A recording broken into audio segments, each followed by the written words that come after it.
How to block someone on X app known as Twitter. I'm gonna guide you through the process on how to do it. Let's get started. First of all, on your phone, head over to the X app.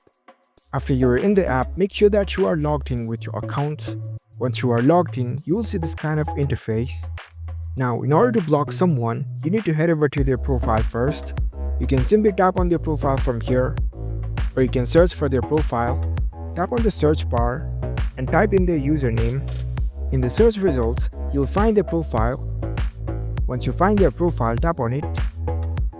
After you're in their profile page, you'll see this kind of interface. It doesn't matter if you have followed them or not. If you want to block them, in their profile at the top right corner, you can see the three dots icon. Tap on this. You will see a pop-up like this. And the second last option is block. If you want to block this profile, you can simply tap on this block option. It'll ask for your confirmation if you want to block this account.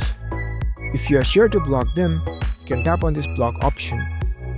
And there you go, you've successfully blocked this profile in Twitter.